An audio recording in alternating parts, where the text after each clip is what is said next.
Okay, so this is a standalone video. It's also a part 3. Part 1 was building a Windows cluster, and part 2 was installing SQL Server as a cluster on the Windows cluster. So basically just SQL Server clustering. I've done the environment using VMware Workstation, but you can use any old virtualization mechanism you like. We just need 3 servers, which is a Active Directory Windows server, which is also acting as kind of like my desktop. So basically it's the one that's got Management Studio on it. And then I've got 2 nodes, which are making up a 2-node cluster. And this video is then basically installing availability groups, so having a AlwaysOn with failover clustering. So basically I'm just going to go straight into it. So I have my virtual machines, and I'm just going to make that large. So this is my Active Directory server, and this is the one that, as I said, has Management Studio on it. So this is the one I'm using to connect 2 things. And then I have my 2 nodes, node 1 and node 2. And node 1, you can see we have our cluster, which is just called cluster 2019A. Hence we've got node 2019A1, node 2019A2, and they go together to make cluster 2019A. So that's my cluster, and you can see it contains both the nodes in it. You can see it's currently running off A1, and we have SQL Server running. So we have our clustered SQL Server, so everything's been set up. So yeah, so that was kind of parts 1 and 2, and this part is basically getting the availability group working. So that's what I'm going to do. First things first, I need to, hopefully if I can mount this. Oh, it may already be mounted, that would be disappointing. No, I sometimes have this issue with my VMs. So what I'm going to do is I am just going to go to my desktop and copy over my ISO. Okay, and then I'm just going to mount this ISO. There we go. So, okay, what I'm going to do on this machine is just install SQL Server. Now, in the previous demo for the cluster, you do a new SQL Server failover cluster installation. I'm not doing that because we're doing the availability groups. So in the availability group, you actually just do a standalone installation. Okay, so it's a standalone installation on each of our nodes. So I'm going to start doing this on A1. Okay, I'm not going to check for updates because it's a demo environment and it's just made of VMs. It's likely to have Windows updates needed, and I don't want to run them basically. So this is fine, and I'm going to do perform a new installation because I've got the cluster installed. So that's actually using my kind of default instance. So I'm going to have to install this as an instance. So I'm going to do a new installation, developer edition, accept license terms, and I just want the database engine service. I'm not fussed by anything else. I'm just going to do next. I wouldn't normally put this in the C drive, but I'm on a VM and I only have a C drive, so that's what we're going with. What I might do is, while I'm here, create a SQL Server folder, if I could spell correctly, SQL Server. And then in here, I'm just going to do data logs, backup, and tempdb. And what I'm actually going to do is I'm going to copy that folder structure over to my other node as well. So node 2019 A2/C. And then paste that over there. So we've just got the same setup on both of our machines. So the named instance, I'm going to call this SQL AG1 because it's on node 1.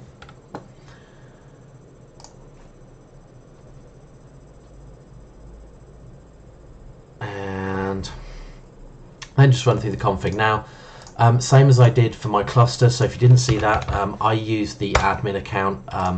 Don't do this in real world situations. I can't type and talk at the same time. So yeah, don't use this in real world situations. I mean, this is just a demo VM environment. Therefore, you are kind of more than can't talk and type. You're more than happy to go and create other users in the AD environment. Normally, if I was kind of doing this as a proper kind of thorough dev environment, I would go and create just a SQL Server service account and use that. I'm not going through the whole kind of AD, creating users, that kind of malarkey for this. This is literally just getting something running that you can use and play with. So I'm going to leave it as the admin account. Tick performance, perform volume maintenance tasks, and we're good. Okay, I like to use mixed mode. Each to their own. Some people do, some people don't. I'm going to add the admin account, and then I'm just going to move these into those new folders I just created. So data, logs, backup, and tempdb can go into the tempdb folder. Okay, now I'm not going to mess with these either. Again, in any environment I normally install, I am quite meticulous about these and I will play with all of these, but I'm not fussed. This is a pure dev environment just to kind of get you able to install an availability group. You can then mess around with the install, adjust it, tweak it to your own means, test it wherever, however, etc. So yeah, I'm not going to mess with them for the moment. And I'm just going to change it and do the recommended memory because I don't want it blowing out the memory on my instance. So, right, I'm going to set that installing. And while that installs, I'm going to nip over and do the same thing on node 2. So I'm just going to get my ISO and throw it on the desktop.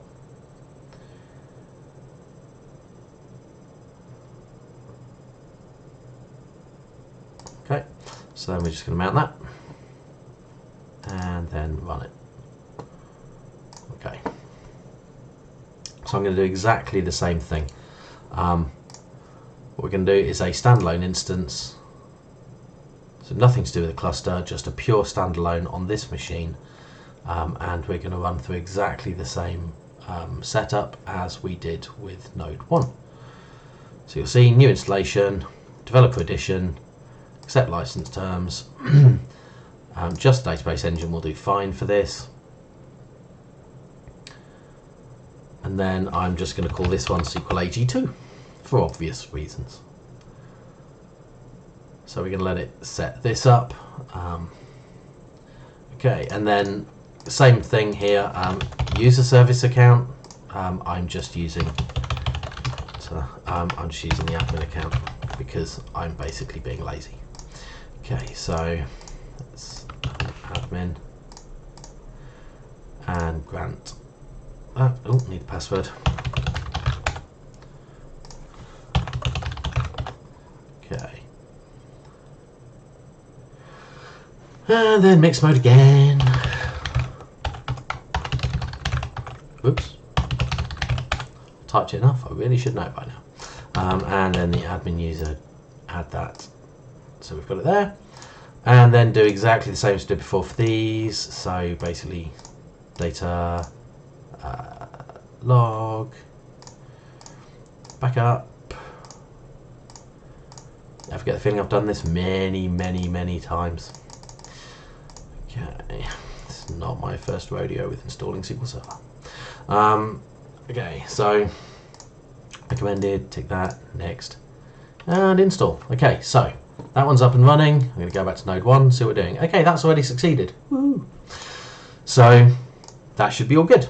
Now, this is where we're going to get a little bit of kind of funkiness into the mix here, which is a little bit peculiar, but you'll see what we're going to do and why. So if I was to go over to here, change this from my cluster to node 2019 A1 slash SQL AG1. Now this will not connect, okay? And this is basically because we've put an instance on, and so we're going to need to do a bit more of firewall adjustments in order to let it through. So I'm just going to go to my firewall, advanced settings. Now Previously, we did let SQL Server in on the 1433 port, because that's one that SQL Server uses as default. Now, when that uses it as default, that is the default instance. So for this, because we've done it as a named instance, we're going to have to do some little tweaking with the firewall. So first things first, the SQL Server browser service, that's the thing that actually knows what instances are installed on your server. So when you request SQL, if you've only ever got the default, it will just go straight there on the port 1433. If you have multiple, it will actually go to the SQL Server browser service, and the browser service will say, okay, you want this one or you want this one. And that one runs on UDP port 1434. So I'm going to have to open 1434 and allow that. And that's going to be SQL browser. And then I'm going to add that to the outbound as well. I always like to do them both inbound and outbound because I can never remember which direction they all work in. Allow that. Next, and that's SQL browser. Okay. Now, that will help. That will get us through to our instance. However, the other thing we do need to know is our instance will have its own, so if I go to Configuration Manager, it will have its own TCP/IP port. So what we're going to do is two things actually while we're in Configuration Manager. First is we're going to enable name pipes so we can actually connect to this. Okay, yes. And we're going to open TCP/IP so we can connect to this. Okay, otherwise it's not going to work. And we're also going to go to our instance here, and while we're here, we're just going to do properties. We're going to do enable always on availability groups. Okay, and then it's basically going to say that none of this is going to take effect until we stop and restart the service. So that's absolutely fine. I'm just going to restart the service. This shouldn't take long, probably only a couple of seconds ideally. There we go, and it's going to restart, and we're now back up and running. So I can now go back over to here and see, can I connect to this now?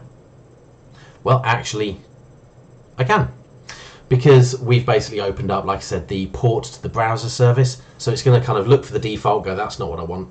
It'll go to the browser service, which is the port 1434 we've just opened up, and then that will go, okay, you want this, here you go. So now we've opened up name pipes, we've opened up TCP connections, and we've given it port access. So we're good. Now we actually need to do the same to node 2, which is now also installed.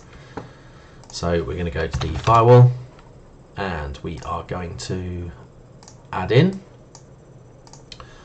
the browser. So we want 1434. Allow that, and it's the SQL browser. Finish. And same outbound. Port UDP 1434. Next, allow. Next, and SQL browser. Okay. As we did before, Configuration Manager. And while we're in here, we are going to open up name pipes. Yes.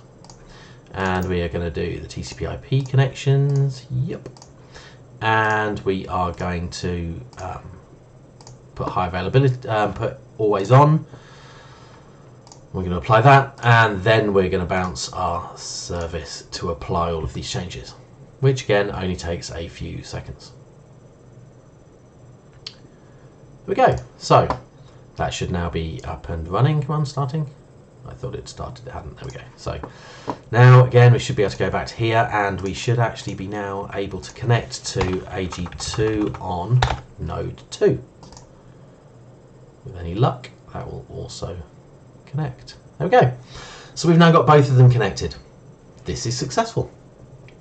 So we can now look to create our availability group. Now, the reason I left my firewall open on both of the servers is because before I start creating an availability group, I need to allow one more port through the firewall. I'll do outbound first because I'm already here. And that port is TCP, and it's 5022. And we're going to allow that. We're going to allow that, and that's just going to be my SQL AG. Now basically this port is the one that it uses for the listener. So when I did my creating the cluster, I basically created the two nodes, and then you create the cluster over the top like a bit of an umbrella, like a view, and it's the thing that you reference in DNS. So you reference it as if it is a real server, because it's like a virtual server, and it knows which of the nodes underneath it's interacting with to do whatever it needs to do. So for an availability group, we do the same kind of thing. We create our availability group, and so with our primary and however many replicas we've got, and we have this umbrella that sits over the top with its own DNS name. So that will be our availability group. That's what we will point our applications to, that's what we'll connect to, and it will direct our traffic accordingly. And so in order to do that, the listeners use port 5022 in order to do this kind of connecty, linky, malarkey. So on both of our nodes, I am going to open up port 5022, just so that we don't get any issues when we try to do this. I'll also show you in the actual creation where it will fail if you haven't done this. Although it doesn't fail, it just hangs, which is a bit peculiar, because you kind of want a failure to know what it's actually doing. But okay, finish. Okay, so now I can close that, and I can go to node 1 and do the same. Okay, so now if I go back to my Active Directory server, which is the one I'm using Management Studio on, I now have my two servers. Now, first things first, I have no databases. So what I am going to do here is I am going to node 2019 A1 /C$, and I'm going to go into my SQL Server backups, and I am going to put a backup of AdventureWorks. Good old AdventureWorks. So what I'm going to do with that is I'm going to restore AdventureWorks to my first node. So we're just going to restore AdventureWorks. It's going to go to the correct file system. Just like I said, it's not technical. It's a single disk VM. So let's install that. Okay, so AdventureWorks has now restored correctly, which is all good. So I am going to now start creating my availability group. Now what we're going to get is a load of kind of issues, but I'm just going to kind of walk through them. They're not major ones, so I'm going to do new availability group wizard. I'm not going to show this again. Right, so what we're going to do is we're going to name it. I'm just going to call it the SQL AG. And it's going to be on a Windows Server failover cluster, because we're under the nodes of a cluster, so that's what we're going to do it. I will have database level health detection checked when we go through this properly. Basically, an availability group will work at either the instance or the database level, and I just want it as if a database becomes dubious or fails for any reason, then it will actually fail over the availability group. So I'm going to leave that ticked. Now what you'll see here is we've got our first issue. We can't actually tick anything and we can't continue, but luckily it tells us what's going on. So it says full recovery mode is required. Okay, so we need it to be in full recovery mode. That makes sense, because the way availability groups work is they effectively do log shipping, or mirroring is the better way of putting it. So it effectively moves the log to the secondary, and then it hardens it to the secondary's log, and the secondary basically runs redo. So it runs effectively crash recovery to pull that log into the database and bring the database up to date. So if you aren't in full recovery, then obviously that can't happen, because the log might get overwritten. So that's a big no-no. So let's cancel that, go here and change this to be full recovery. So we're going to put it in full, and while I'm here I'm going to make it 2019, because I'm using 2019. So now let's go back again and see if this has worked. It won't, but we'll give it a go. Right, so same thing again, go over here. Now we've got another issue. And basically it says full backup is required. Now, if anyone's worked with SQL Server for long enough, you'll know that if you just put a database straight into full recovery mode from simple, it doesn't actually go into full recovery mode. It goes into something called pseudo simple. And basically all that means is it's still in simple recovery. until you actually take a full backup and say this is my starting point. It doesn't just start storing log randomly for no apparent reason. So you kind of have to take the full backup for it to go, okay, now this is the point where you start the log from, and then it starts doing the log, and then you obviously have to take the log backups, etc. So until the first full backup is taken, it's effectively still in simple recovery, even if it says full. Availability Groups is smart enough to know this, so it says, no, you can't do this, you haven't taken a full backup yet. Great, okay, so let's cancel out that. So I'm now going to go and take a backup of this. So I am going to put it here, and I am just going to call it AdventureWorks2019.back. Okay, so let's have it take that. That's all good. So now we should be okay. But before I actually do that, I'm going to take this backup and I am going to put it onto node 2. So let's paste that onto node 2. Okay. And then what I'm going to do, because I'm going to kind of prep for the fact that I'm going to start this as an availability group, I'm not going to do it where availability groups does this whole build the replica for you. I'm just going to do it myself because it's a little bit quicker. So I'm going to put AdventureWorks 2019 on, and it's going to go there. Now what I'm going to do is I'm going to leave this in no recovery and restore that. Okay, so now I'm going to create my availability group. So go back to our wizard. It's going to be called SQL AG. I'm going to have database level health detection, and now it meets the prerequisites. So we can tick this, and now it says, okay, now you can carry on. All is good. So at this point, this is when we're going to start adding in our replicas. So we're going to say, okay, I want to add my replica, which is my node A2. And it knows these because it knows the other nodes in your system. So you can go, yep, I can put this on. We can have automatic failover. So I'm going to do synchronous commit for all of these because I like synchronous commit rather than async. I want it to be as up to date as possible. I'm going to say, yeah, why not? I mean, you know, we're going to automatic failover. I'm going to have it on everything, automatic failover. Now, I do have to note this is actually not going to work, just because of the fact that the automatic failover. So basically, if you do the pull the plug test, I've got a 2-node cluster, and I explained this in my last video, but just for completeness, because this is a standalone video on its own. 2-node cluster.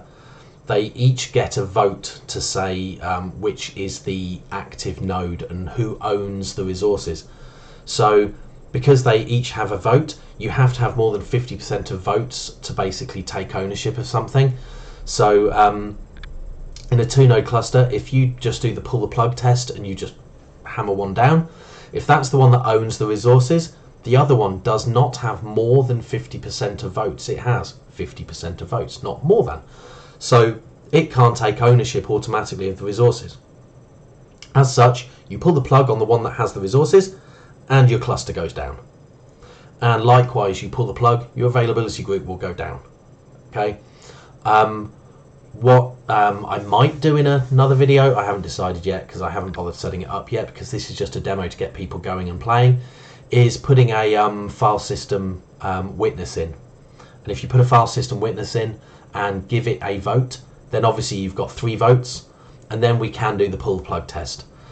We could put all of our resources onto node 1 and then just pull the plug on node 1. We've still then got 2 votes remaining. They can then say, okay, there's 2 votes remaining. I know that one's gone down. I'm going to automatically move it onto the other node, and then everything should move over. This would be your SQL cluster and also your availability group. So yeah, even though I'm taking automatic failover, I'm just pointing out this doesn't really work well. If it detects that there's, I mean, this is a slightly different thing, so that's a pull the plug scenario. If it does detect there's something badly wrong, it will then automatically move over. It's just quite hard to kind of replicate that in a nice way when you're doing demos. I'll just manually move them between one and the other. I prefer the pull the plug test because I think it's far more fun. So it can automatically fail over if it detects something is wrong. It just means you can't do the fun pull the plug. Hopefully that'll make sense. And I'm actually not going to leave them as readable secondaries because I'm not particularly fussed in this environment. Obviously, knock yourselves out, do kind of whatever testing you want, put it in readable. Yeah, fine, but I'm not going to do that for the moment. So then we've got our endpoints, which is what it's going to use in order to communicate with a listener. And you can see this is port number 5022. Okay, so the endpoints are running through 5022. And that's how it kind of keeps itself alive and knows what's going on and that kind of thing. So that's why I open them up in the firewall. Backup preferences, I'm not fussed by these. Demo environment, genuinely don't care. But if you want to test them all. They're all useful in a production environment. These are crucial, absolutely critical. It's knowing where your backups are going to be taken. Do you want them only ever taken off as secondary? Or do you want them to be preferred off secondary, but it can do the primary if you really have to? Only on the primary. Most people do prefer secondary or secondary only, just because of the fact that you're effectively just offloading that workload that you don't want hitting your main database. Any replica also works, but generally people tend to go for prefer secondary or secondary only.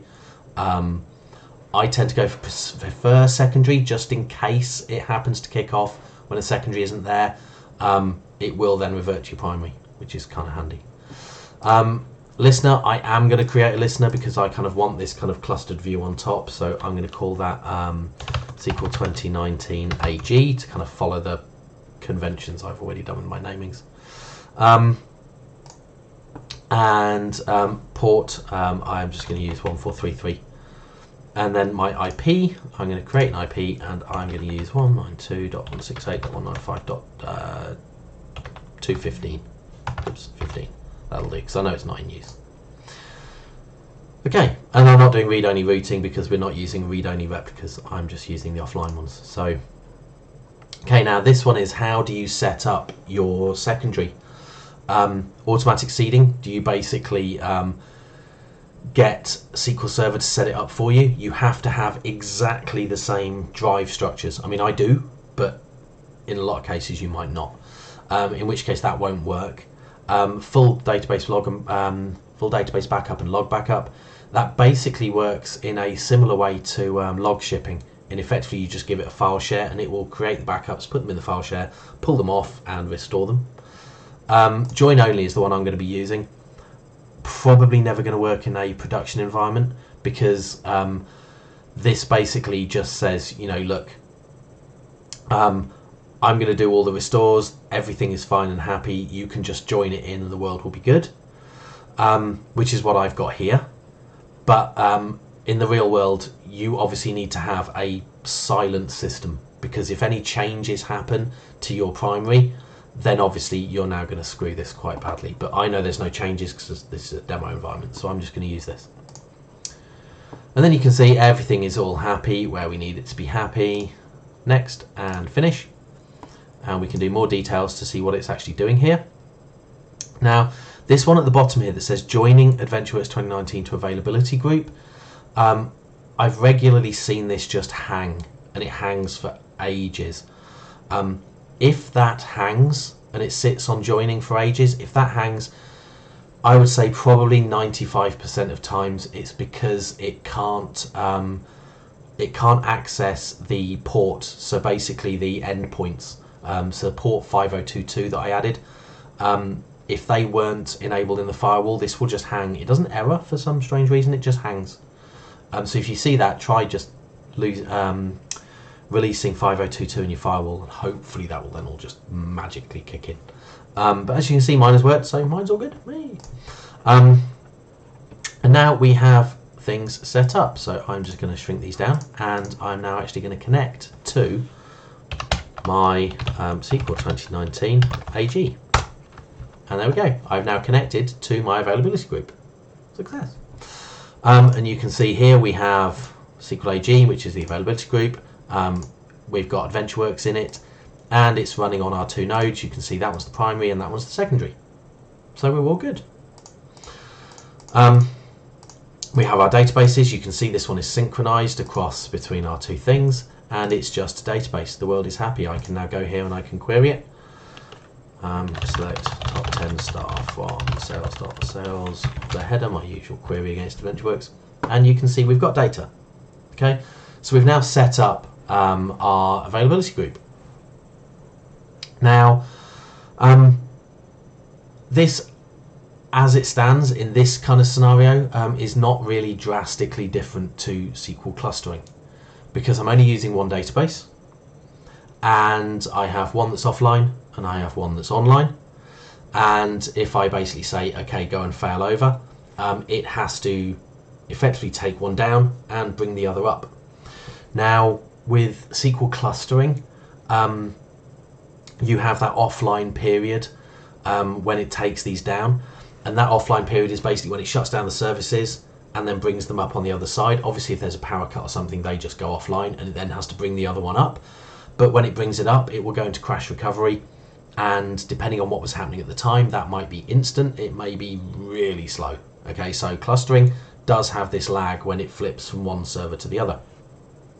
Availability groups, actually very, very similar, because effectively one database has to go offline. So if you're doing it nicely by just kind of saying manually fail this over, it will kind of gracefully shut down your database. So it has to kind of make sure all the transactions that are running are closed off. It locks it so no new ones can start, but it kind of closes off the good ones. And again, if something is really long running, that could be a while before it actually manages to shut that down.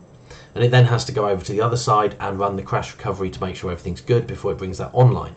And if you've got any latency or any lag or a huge transaction running between them, it could take a long while for your availability group to come back online.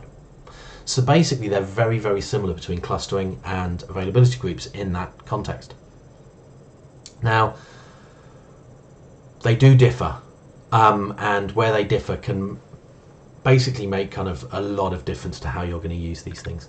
So first I'm going to actually show the kind of offline online thing, and then I'll kind of go more into why these can be quite good, why they're different, that type of thing. So let's go to PowerShell. I ran this in my clustering demo, so if you didn't see it, I'm going to run it again now. I basically have this little PowerShell script I'm going to nick from a different window. And what this does is it just puts this into an endless loop, and it gets the current time, and then it basically just says, okay, I'm going to try and run a query. If the query succeeds, I'm going to write succeed. If it fails, I'm going to write failed, and I'm going to note the time. And it basically reruns this once every second. Now, to start with, I need to change this to SQL 2019 AG. And what I also need to do is put a username and password on. Now, this is quite novel because with the clustering, you add the username and password to the cluster, and it adds it to all nodes. Doesn't do that in availability groups. So in availability groups, if I go to my availability group and I go here, this effectively is it's almost just like a pass-through. So whereas the cluster is kind of like an actual kind of VM above the clusters, above the nodes, sorry, so you've got this kind of VM above them that does everything. It kind of controls the cluster underneath, so all the nodes and everything. The availability group is almost just pointing you straight at the machine, so it's almost just like being connected straight to node A1. So if I go here, you can see logins. I'm going to create a dummy login, which is just going to be called good old Bob, and with the password of Bob, nice and secure. Take that off and make him a sysadmin because security is ace. So you can see now I've got Bob, which is all good. However, if I now go to node A1, which is my live node, you can see I have Bob.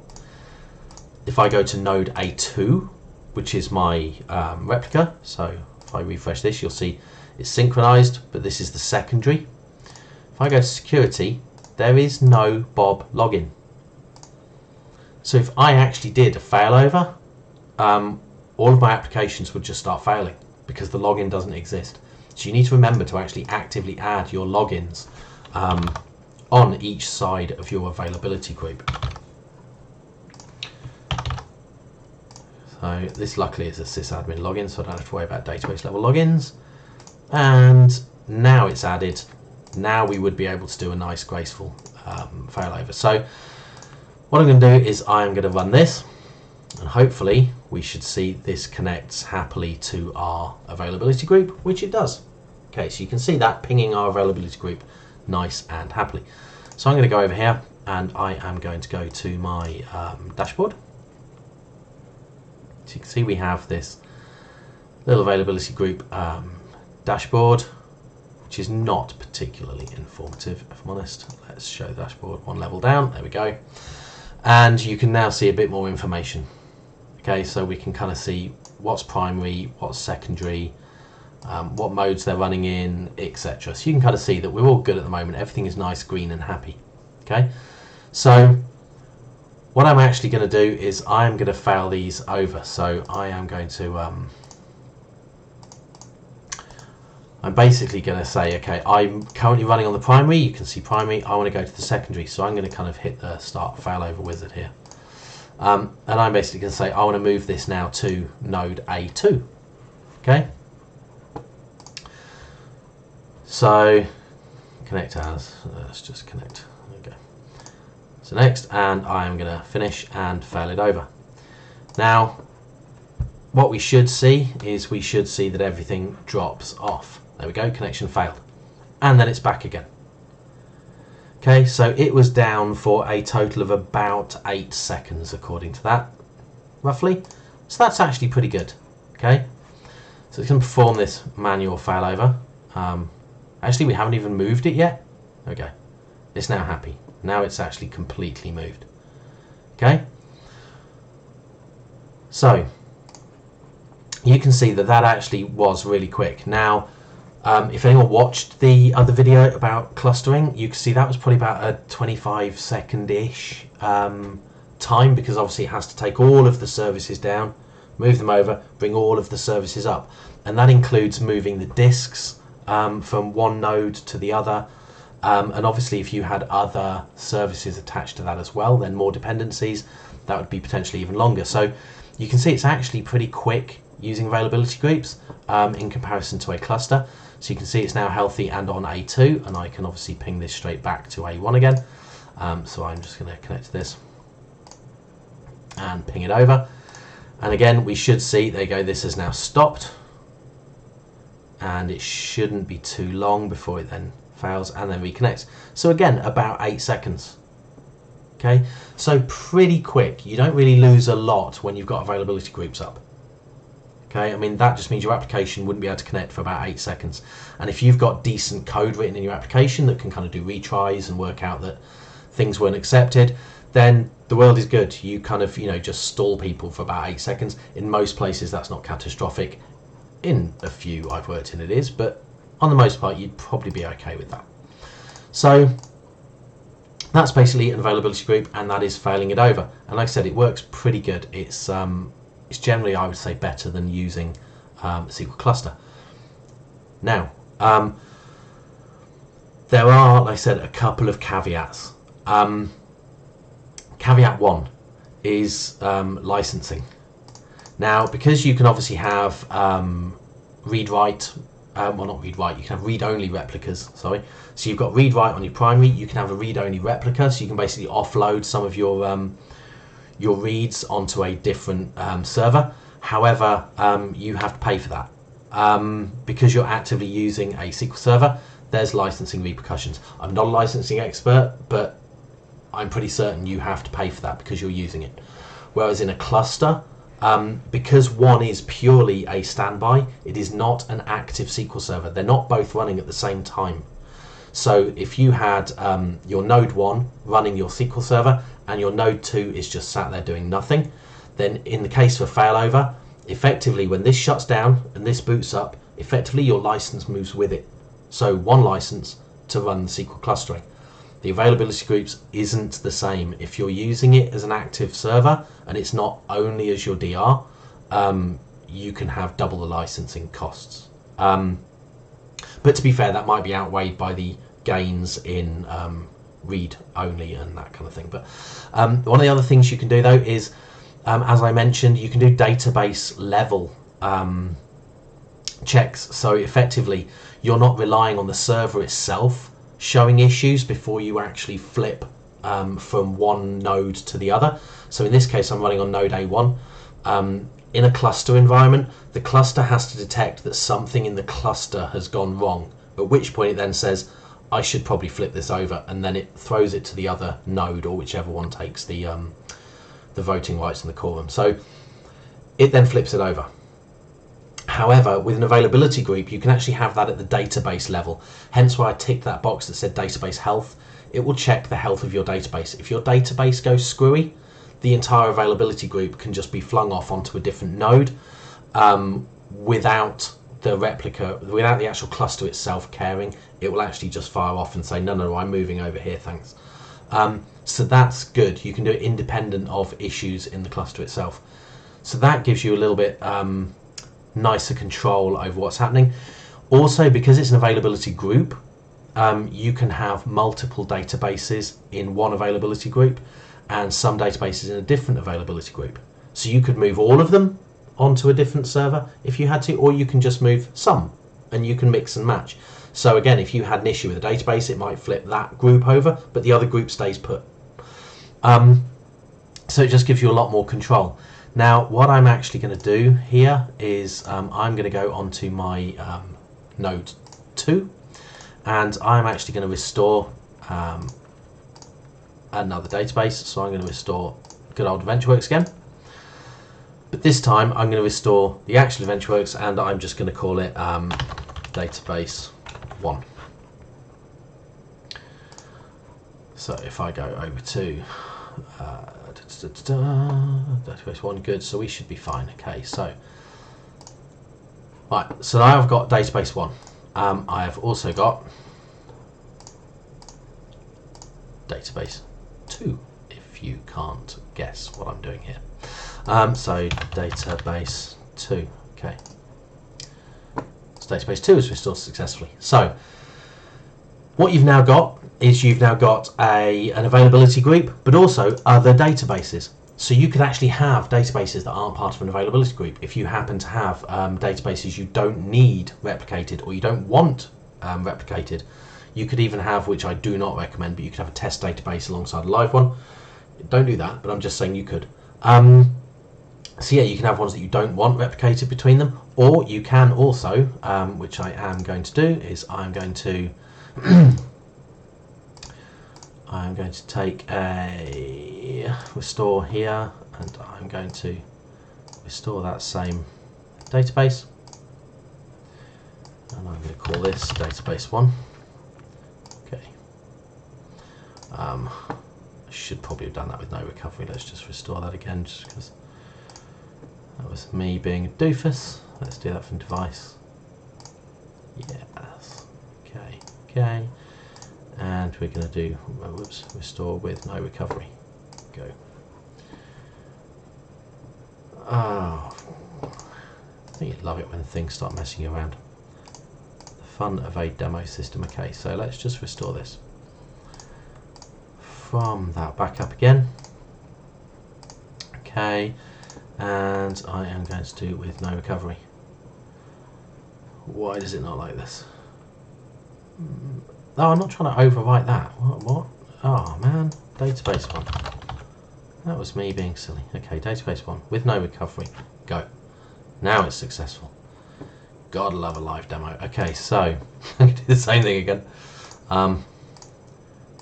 Okay, and I'm going to restore this as database 2. And with no recovery. I keep randomly clicking. There we go. Okay.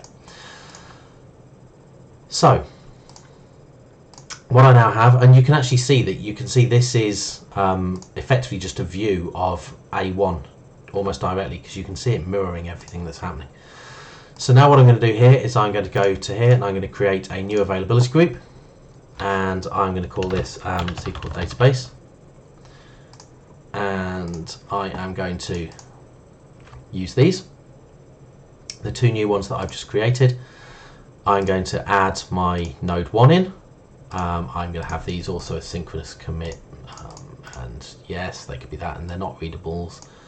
That's fine. It's going to use the same endpoints, and it's going to have the same listener. So basically, you can actually have multiple listeners, same listeners, etc. I'm just going to leave this one off, and I'm going to do join only because they're already there. So hopefully we can just then run this, and this should be pretty quick. There you go, that's done now. Okay, so what we now have, if I go here, is you can see we've now got a lot of databases that are all now synchronized, all now running happily. But if we were to go to, let's close these down, it's getting a bit messy up here. Our availability groups, you can see we've now got 2 availability groups. And you can see that node A1, because that's effectively what this listener is pointing to. So I'm going to go here for clarity. There we go, go to A1 itself. You can see SQL AG is the primary, SQL database is the secondary. So we've actually got things running on alternate servers. Now the reason I like this is because, let's just check that these are all synchronized, and they are. So the reason I like this is actually because we've now got both of our nodes running. We've got 2 different availability groups, but we're actually sharing the load. So we've got 2 pretty decent spec servers. If we were running SQL Server clustering as a pure cluster, you would actually have your cluster installed. You would have all of your resources for your SQL Server running on the one node. And then when something bad happens, everything shuts down and it moves to the other node. All of your stuff is now running on this node. Now obviously you can have kind of actives and different scenarios, but generally with the one install of SQL Server, you're going to have all of your stuff running on one node at a time. But with availability groups, you can actually have all your databases in all places at all times. So you have full failover redundancy across everything. But I'm now actually sharing the load, so I'm using all the resources from node 2 and all the resources from node 1. So you could have a full buffer pool being used for one of your AG groups and a full buffer pool available for the other AG group. Okay, which therefore just shares the load nicely. And then obviously if anything bad happens, one might move over to the other. And yes, okay, it's going to have a performance impact, but at least your system doesn't go down. And it's pretty quick, as we've shown, with just a few seconds to flip over. So therefore you've actually got nice redundancy with also the ability to share out your resources and your load. So it's a really nice way of just being able to kind of share your resources nicely between kind of, I suppose, underlying infrastructure that you've actually paid for. So, you know, stick a license on and use it. So yeah, so that's basically SQL Server availability groups. So yeah, that's literally it. That is an availability group up and running. Now it's not the intricacies, it's not the complete in-depth analysis of an availability group. That wasn't the point of this. This was just to get you up and running with them. So I've kind of shown you how to create them, how to create a listener, how to create them on different nodes. So you've got some running on one, some running on another, how to fail them over. And yeah, now it's just a scenario where you can just play yourself and just kind of have a go and see what you think, how they work. Yeah, just have a play, and hopefully this was pretty useful. Yeah, if it was, like the video, leave comments, whatever. But yeah, that was it. So if you want any other information, go to our blogs, website, etc., qtech.co.uk. And like I said, hopefully this was useful.